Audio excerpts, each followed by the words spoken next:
اور اس میں اللہ رب العزت نے اپنی کاریگری کی تمام چیزوں کو رکھ دیا گیا ہے۔ اور کبھی تم نے جانوروں میں غور کیا کہ ان کو بھی اللہ رب العزت نے تابعدار بنایا ہے؟ انسان اپنی حقیقت اپنی ذات کے اوپر بھی غور کرے نا تو اس کی اپنی ذات میں بھی اللہ کی نشانیاں اس کو نظر آئیں گی، لیکن وہ انکار کرتا ہے، وہ بھول جاتا ہے کہ اسے دوبارہ اٹھایا جانا کیسے اٹھایا جائے گا، حالانکہ ہمارے لیے دوبارہ اٹھایا جانا کوئی مشکل نہیں ہے۔ سورہ صافات مکی صورت ہے۔ ابتدائی رکوع میں اللہ رب العزت نے توحید و صفات اور صفات باری تعالیٰ کا بیان فرمایا، پھر آسمان کی تزئین ستاروں کے ساتھ کی جاتی ہے۔ یقین جانیے اگر آپ اپنے شہر میں بس رہے ہیں تو خالی میدان میں کھڑے ہو جائیں نا تو شہر کی لائٹوں کو دیکھیں تو ادھر آسمان کو دیکھیں، آسمان کے وہ کمکمے اسی طرح آپ کو لگیں گے جیسے شہر کی لائٹیں ہیں، لیکن آسمان کے کمکموں کی فاصلے دیکھیں تو تب بھی روشنی مدم نہیں ہوتی، اور اپنے شہر کے تھوڑے سے فاصلے سے روشنی دور چلی جائے تو وہ ختم ہو جاتی ہے۔ تو یہ جو آسمان کی تزئین و آرائش ہے ستاروں کے ساتھ اللہ نے فرمائی ہے، یہ اللہ کریم کی کاریگری ہے۔ شہاب ثاقب کو کبھی آپ نے دیکھا کہ کتنی طاقت کے ساتھ اللہ رب العزت نے ان کو چلانے کی بھی ہمت اور توفیق دیتے ہیں، اور وہ چلتے بھی ہیں۔ اور ہماری تخلیق ان سے پوچھئے کہ وہ مضبوط ہے یا ان کی اپنی تخلیق کوئی مضبوط ہے، اگر کوئی ہے تو لے آئے ان کے سامنے، اس کا ذکر کیا۔ پھر اللہ رب العزت نے ارشاد فرمایا، فرشتوں کو جمع کرنے کا حکم دیا، اور پھر قیامت کے مناظر کا ذکر کیا۔ مخلص لوگ اللہ کریم کی سلامتی کے مستحق ہوتے ہیں، ان کے لیے جنت کے مناظر کا بیان فرمایا، اللہ کے انعامات کی بارش ان پر ہوتی ہے، ان کا ذکر کیا۔ جو سزا کے لائق ہیں، جو مجرم ہوں گے، ان کی کیا کیفیت ہوگی۔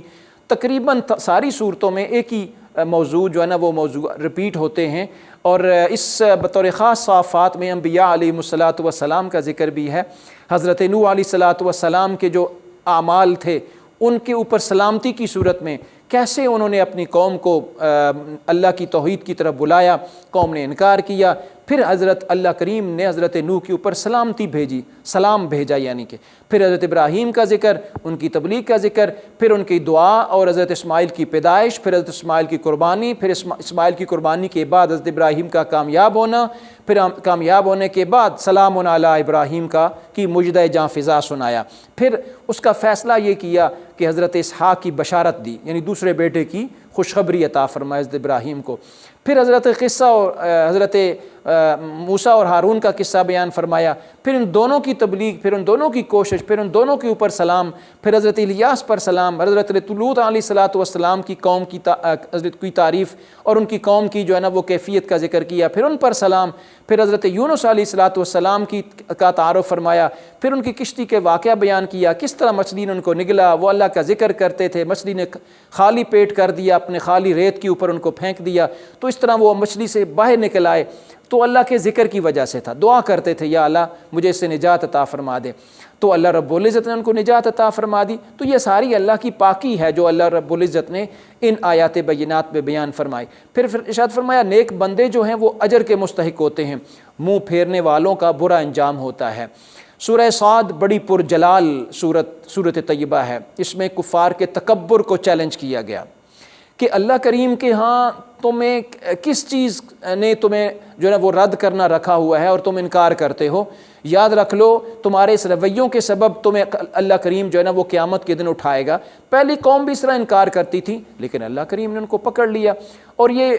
ساری صورت اللہ کریم نے اپنے اس میں عذاب کا اظہار کیا، یعنی جلال کا اظہار کیا۔ پھر ارشاد فرمایا کفار عذاب کی جلدی کا اصرار کرتے ہیں نا تو ایک چیخ ان تک پہنچے گی، وہ مر جائیں گے، یعنی وہی سور کی صورت میں آئے گا۔ حضرت داؤد علیہ السلام کا ذکر کیا کہ حضرت داؤد ذکر کرتے تھے اور اتنی پرسوز انداز میں ذکر کرتے تھے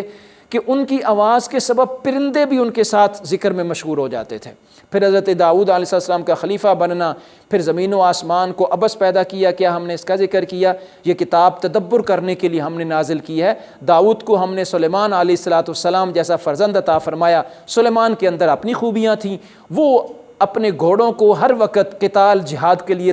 تیار رکھتے تھے، اور گھوڑوں سے محبت صرف اس لیے کرتے تھے کہ وہ اللہ کریم کے راہ میں جہاد کے لیے اس کا ساتھی بنتے ہیں۔ اس کا ذکر فرمایا۔ اگلے رکوع میں حضرت ایوب علیہ السلام کا ذکر، ان کے صبر کا ذکر، ان کی بیماری، ان کی صحت، ان کو ٹھنڈا پانی، زمین پر اللہ رب العزت نے ان پاؤں مارا تو پانی نکلا، ان کا صبر و استقامت، اور ان کی خاص کر بیماری کا ذکر کر کے، اور ان کے حضرت ایوب کا جو صبر ہے نا یہ میٹافر ہے، یہ استعارہ کے طور پہ آج بھی مانا جاتا ہے کہ اتنی بیماری ہونے کے باوجود بھی اللہ رب العزت کی بارگاہ میں شکوہ اور شکایت پیش نہیں کی۔ تو بندہ مومن کے لیے یہ ایک سبق ہے حضرت ایوب کی زندگی کا، اسی رکوع میں بیان فرمایا۔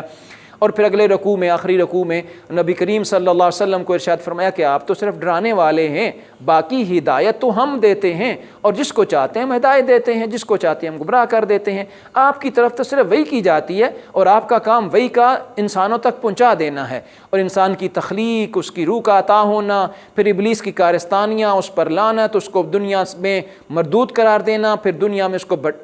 لوگوں کو جو ہے نا وہ حق کے راستے سے روکنا، یہ سارے کا اس آخری رکوع میں ذکر ہے۔ اگلی سورت سورہ زمر ہے، اس کی بھی وہی تقریباً موضوعات ہیں، لیکن اس میں زیادہ تر کائنات کی نشانیوں کا ذکر کر کے اللہ کریم کی ذات طیبہ کی طرف لوگوں کی توجہ دلائی گئی۔ بطور خاص اس رکوع میں اللہ رب العزت نے انسان کی ذات کا ذکر کیا کہ کبھی تم نے غور کیا ماں کے پیٹ میں 3 اندھیرے ہوتے ہیں، 3 اندھیروں میں تمہیں کون خوراک مہیا کرتا ہے،